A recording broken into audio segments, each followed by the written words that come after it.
Welcome to A Slice of Life. Some days it's a slice of my life, and some days it may be a slice of your life. I recently spoke to a man who was about to abandon his path of spiritual study because he couldn't seem to align himself with the laws of life. In essence, he couldn't make the law work for him. He had done all of the right things and he had said all of the right affirmations. He was praying and meditating and listening. Still, his life was a mess. Surely he thought that I can't be on the right path. And that happens to many of us. We do something for a certain amount of time and we have an expectation that there's a reward. And when we don't get it, we think we've done the right thing. Perhaps he thought he should return to the spiritual tradition of his family.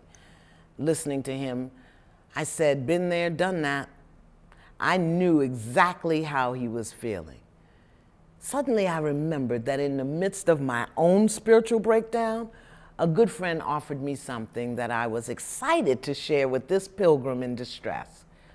We must make our spiritual practice personal.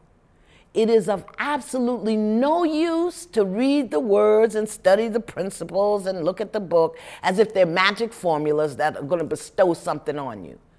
Every word you receive as guidance on your spiritual path must be received as if it was written specifically for you. Whether it's the Bible or the Torah or the Quran, the Bhagavad Gita, you have to know that these words are coming to you at this time for you. Next, you must make all of your spiritual practices and insights practical. You do not need wings and feathers. You need to walk on earth. Be heavenly bound, but be good on earth. You must hear and receive spiritual teachings in a manner that addresses right where you are, just as you are right now. It is so tempting to think that you've got to wait for something in you or around you to be different before you can apply what you're learning and studying. A better way to interpret what you receive when you read or when you study is to put it in the first person, make it an I frame of reference by applying it to something that's going on in your life right now.